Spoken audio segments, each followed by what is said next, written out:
God. ஆண்டவர் இயேசு கிறிஸ்து நாமத்தினாலே வாழ்த்துக்கள். ஒரு வசனத்தை வாசிக்கிறேன். எபிரேயர் 13ஆம் அதிகாரம் வசனம் 12.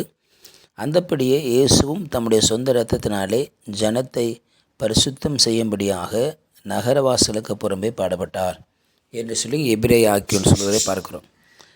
அதற்கு மேலே உள்ள வசனத்தில் மிருகங்களுடைய இரத்தம் பாவங்கள் நிமித்தமாய் பரிசுத்த ஸ்தலத்துக்கு பிரதான ஆசாரியனாலே கொண்டு விடப்படுகிறதோ அந்த மிருக உடல்கள் பாளையத்திற்கு பொறுமை சுற்றரிக்கப்படும் என்று சொல்லி இங்கே பார்க்கிறோம். இந்த இரண்டுக்கும் கம்பேரிசன் என்று சொல்லி பார்க்கிற பொழுது மிருகங்களின் இரத்தமும் இயேசுவின் இரத்தமும் என்று நாம் பார்க்கிறோம்.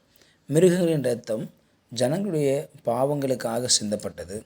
மிருகங்களுடைய இரத்தம் ஜனங்களுடைய பொல்லாப்புக்காக அசுத்தத்திற்காக அது அங்கே சிந்தப்பட்டது. ஆகவே பழைய ஏற்பாட்டில் ஜனங்கள் ஒவ்வொரு பாவம் செய்வது நிமித்தமாக அதற்கு ஏற்றார் போல மிருகங்களை பலியிடுவதில் அவர்கள் காரியங்களை செய்தார்கள். ஆகவே மிருகங்களை பலியிடுவதற்கு அவர்கள் செலவு செய்தார்கள். மிருகங்களை பணம் கொடுத்து வாங்கினார்கள். இரத்தத்தை அவர்கள் பாவங்கள் நிமித்தமாய் மிருகங்கள் இரத்தம் சிந்தப்பட்டு கொண்டிருந்தது. அந்த சிந்தப்பட்ட இரத்தத்துக்கு பிறகு தங்களுடைய பாவங்கள் மன்னிக்கப்பட்டது என்று அவர்கள் அறிந்த பிறகு அந்த மிருகத்தின் உடல்களை பாளையத்திற்கு புறம்பே எடுத்து கொண்டு போய் அங்கே சுட்டரிக்கப்படும், அதை எரித்து விடுவார்கள்.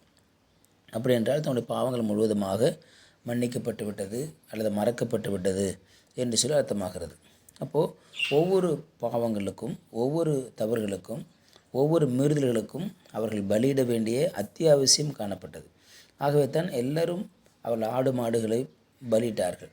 ஆனால் வசதி குறைவானவர்கள் புறா குஞ்சுகளை அவர்கள் பலியிட்டார்கள். வசதி குறைவாக அவருடைய வசதிக்கு ஏற்ப பலி செலுத்தணும், ஆனால் கண்டிப்பாக பலி செலுத்தணும். இயேசு கிறிஸ்து கூட அவர் தேவாலயத்துக்கு போகும் பொழுது புறா குஞ்சுகளை அவள் வாங்கி போனார் என்று சொல்லி எழுதப்பட்டிருக்கிறது. அப்படி என்றால் இயேசு கிறிஸ்து ஒரு வறுமையில் இருந்தார் என்று சொல்லி நம்ம அறிந்து கொள்ள முடியும். ஆகவே இப்படிப்பட்ட பழைய ஏற்பாட்டு மக்கள் எல்லாம் வாழ்ந்து கொண்டிருந்த நாட்களிலே தங்களுடைய பண செலவுகளாலும் தங்களுடைய உழைப்பு நிமித்தமாய் வாங்குகிற எல்லா மிருகங்கள் நிமித்தமாகவும் அவர்கள் மிகவும் கஷ்டப்பட்டு கொண்டதை பார்க்கிறோம். ஆனாலும் பாவங்களை அவர்கள் நிறுத்தவில்லை, பாவத்தை அவர்கள் முற்றுப்புள்ளி ஆக்கப்படவில்லை. காரணம், பாவத்திற்கு பரிகாரம் ஒன்று இருக்கிறதே என்று சொல்லி அவர்கள் மனம் திரும்பாமலே இருந்தார்கள். தொடர்ந்து பாவம் செய்து கொண்டே இருந்தார்கள், மீறுதல் அடைந்து கொண்டே இருந்தார்கள். மிருகத்தின் பலியானது அதிகரித்து கொண்டே இருந்தது என்று சொல்லி நாம் பார்க்கிறோம். ஆனால் அதற்காக ஆண்டவராகிய இயேசுவை பிதாவாகிய தேவன் இந்த பூமிக்கு அனுப்பினார்.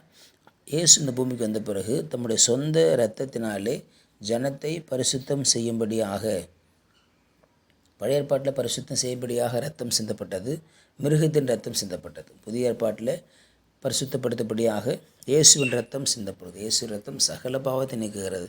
ஆக இயேசுவின் ரத்தம் சிந்தப்படுகிறது புதிய ஏற்பாட்டில்.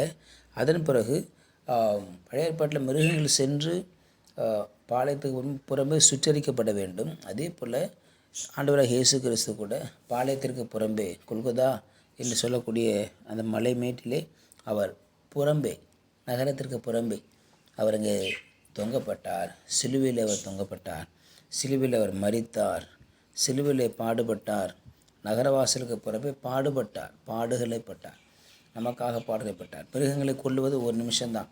ஒரு நிமிஷத்தில் மிருகத்தை கொன்றுவாங்க.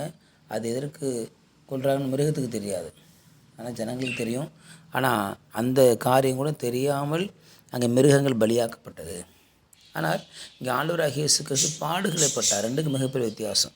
ஆகிய மிருகம் கொல்லப்பட்டது, இங்கே இயேசு கிறிஸ்து பாடுபட்டார்.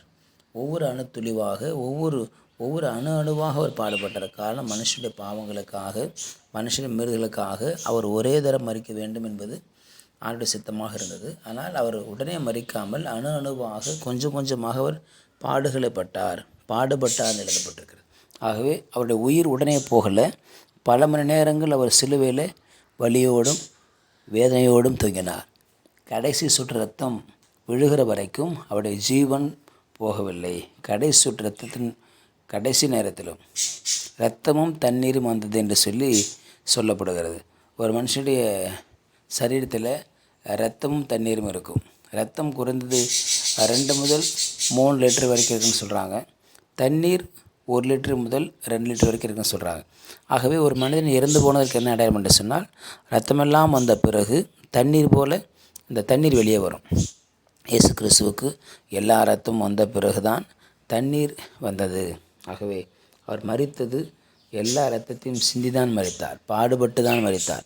ஏதோ ஒரு நிமிஷத்தில் அவர் மரிச்சிடலை, ஏதோ கொலை செஞ்சிடலை. கொலை செஞ்சுட்டா 10 நிமிஷத்தில் அவங்க இறந்துருவாங்க, அல்லது ஒரு நிமிஷத்தில் இறந்துருவாங்க, அல்லது ஒரு செகண்டில் கூட இறந்துருவாங்க. ஆனால் இயேசு அப்படி மரிக்காமல் அணு அணுவாக பாடுகளை பட்டு வேதனையை சுமந்து அவர் மரித்தார்னு சொல்லி பார்க்கிறோம். ஆகவே ஆண்டவராக இயேசுவே நம்முடைய எல்லா பாடுகளையும் பாவங்களையும் ஏற்றுக்கொண்டார். ஆகவே இயேசுவை பின்பற்றுவோம். இயேசு நம்மை ஆசீர்வதிப்பார். பரிசுத்த பிதாவே, நாளுக்கு ஸ்தோத்திரம் கேட்ட பார்த்து நன்றி ஆண்டவரே. தொடர்ந்து ஆண்டவரே உம்முடைய பாடுகளை நினைத்து நான் உம்முடைய அண்டையில் இன்னும் அதிகமாக சேர உதவி செய்யுங்க. உம்முடைய கிருபையான கரத்தால் தூப்படும் இயேசுவின் நாமத்தில் பிதாவே. ஆமேன். ஆமேன். Will be succeeded.